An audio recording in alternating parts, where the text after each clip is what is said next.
Okay, this picture is going to illustrate some of the problems with topology that you can get into in trying to route all the wires in the right directions and make the right things orthogonal to the other right things.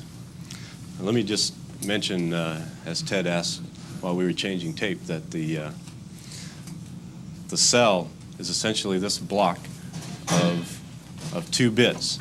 I made that a cell because that captures the two things sharing a ground line, and when I make an array of that, I don't have to do any extra mirroring to get the 2 halves in there. So the cell contains these 2 bits. That's a storage node. It's a budding contact where this right transistor changes from its green, source drain diffusion to the storage gate of the storage transistor. And all of this electrical node here stores the charge, although most of it is probably right here on the gate where most of the capacitance is. Well, the problem with this is that there has to be a green line that connects the bit line to ground, and therefore green wants to be orthogonal to blue. But the column read and write lines also have to be orthogonal to green because they gate that line onto the bit line. And so these conflicting requirements of what's orthogonal to what, first of all, the basic nature of this array is that there have to be columns of data stored in it. The control lines have to be vertical and the bit lines have to be horizontal. There's no flexibility in this case. And the green lines have to be orthogonal to both of those directions. And so that can't be done, but we do it almost by putting in all these 45-degree jogs. So that here green is orthogonal to red, but in sort of an overall sense, it still crosses from blue to blue. So it's sort of orthogonal to blue also. As this kinds of strange problems that cause me to use the 45-degree lines quite a bit in here. The next slide shows some attempts I made at doing it without 45-degree lines. Why don't you go ahead and push it up, push the top one off. If you try and do it this way, you see the green has to turn a corner because first it's got to get across the red line and it's got to get back over to the blue line. And that's kind of nasty. The 2 red lines gating the green line are orthogonal to each other. So you might think, well, let's put the storage node so that its gate is just parallel to the readout gate, and that's what I tried to do here, and it actually got worse. So quite often you can get an idea about how to rearrange your circuit to make it smaller and it'll get bigger. In fact, that brings up an example that came up yesterday that I want to mention on the board because it's an interesting fact about layouts with design rules as we know them. In this general problem of a signal coming under a red line and then needing to control a green line, where you need to convert from green where it comes in to red over here, you need a budding contact in here. There's 2 ways to arrange that, and I think you should look at these carefully. You can put that blue contact in sort of a vertical organization with red on top and green on bottom, whatever. And if you look at all the design rules and the constraints that forces on you, you find that you get 9 lambda between these lines. And that's not too great. But now, if you do the non-obvious thing and turn the contact so that it looks like it would take up more space, put it in there horizontally, and look at all the design rules again, you find out it actually gets closer. It's only 8 lambda. So these are the sort of non-obvious considerations that you won't learn until you've hacked around with it for a while. So I thought I'd just bring that up. At 45 degrees from the top picture there. Budding contacts at 45 degrees from the line. Yeah, in this case, this design was totally metal constrained, okay? And that's why I put them this way, so that I didn't have more space than I needed between the metal lines.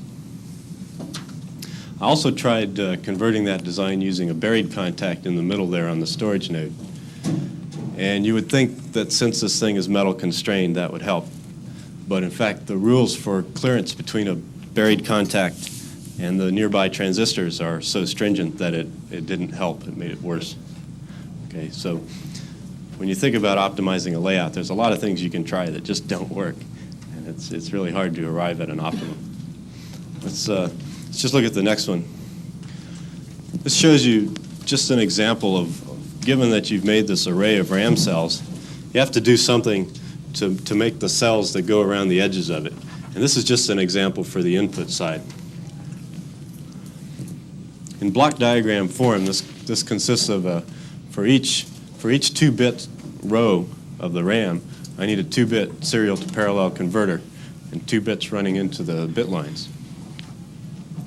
So I drew that out in a sort of topologically consistent circuit diagram, which I could have done as a stick diagram if I'd had my colors on me that day. But here it is in transistors and inverters. It's sort of mixed notation. And there's a NOR gate over here, so it's really more of a logic diagram. And this shows that we'll pull down on the bit line if we're enabled to write and the data is a 1. Okay, so this is what we have to build to go on the input edge of this thing. And similarly, you have to draw circuits and sort of define the topology of all the other edges. Let's go to the next one. And after doing that for all the edges, I threw together the cells around one central RAM cell just to see what the whole thing looks like. And I give up. the way you had it before was better. Yeah. This is the input edge. This is the NOR gate, these two pull downs and this pull up, which controls the transistor over here that pulls down on this bit line. This is ground and this is ground. This is the top bit line, which is pulled down by this transistor from this NOR gate. And there's 2 bits of shift register over here which have been cut off. This is the layout for the shift register that I use in the serial to parallel and parallel to serial converters. It's a funny kind of a shift register. It's like 2 parallel half registers that talk back and forth to each other, each time moving down half a slot. And the clocks run down the middle of this in metal. This is one of the stranger shift registers I've seen. And that was necessitated solely by the fact that I had made the RAM cells small, so I had to fight like heck to get the pitch of the edges to fit. Okay, so you get yourself in a lot of trouble by optimizing your central cells, but it may win you some area in the long run. On the output end, I've shown here the pre-charge transistors, and the bit lines go out here to an inverter, and then those voltages go out here and get loaded in to this parallel to serial converter to go to the output. And the next picture is just a view of the one other thing you have to do. When you've done all that, you still have to design the boxes to go in each corner. Now that you've got the edges and the center, you have a corner to do. And the corners are where the complications usually come in. Let me just rotate that to the way I'm familiar with seeing it. This is the lower left corner. This shows the input shift registers and their NOR gates, and here's the RAM cells over here, and here's the array of lower cells which drive the read and write lines. And then down here you see some super buffer clock drivers which drive the phase 1 and phase 2 of the shift register and the write enable line. Is that the write enable? No, that's the serial to parallel convert line. And over here is the write enable. This one's the write enable, and this one is a signal coming through, fed through from the top that doesn't connect to anything. Okay, so that just gives you an idea of what you have to do on each the stages in going through designing this thing. First you do the center, then you do the edges, and then you fill in the corners. And you get, as a common rule, you get the 90% of the area in the first 10% of the time, and then you spend a few months trying to hack the corners in there. Okay.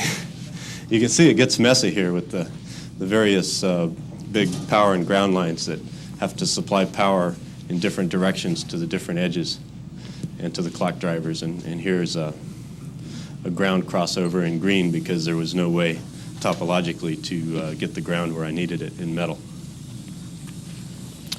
Okay, next. This is sort of a gross layout picture. This is, in fact, an Icarus check plot. It shows how the whole thing comes out. And what I actually did is I made the array of input cells, and in fact each of the linear arrays is one short. And that's because the last cell on the serial to parallel converter is a little bit different, so I included it in the corner cell.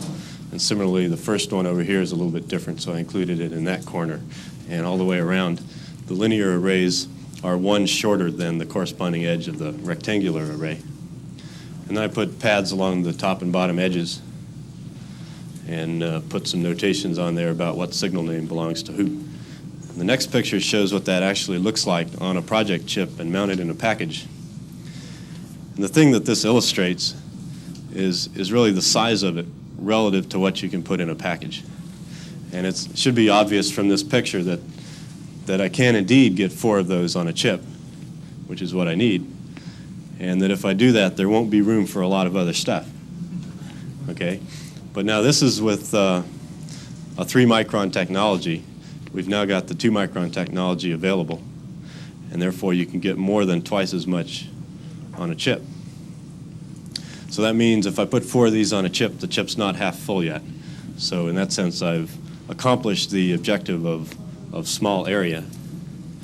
As far as power is concerned, there's no power dissipation to speak of in this entire central array, which is over half the area, and therefore I feel I've gotten the power down to a reasonable level.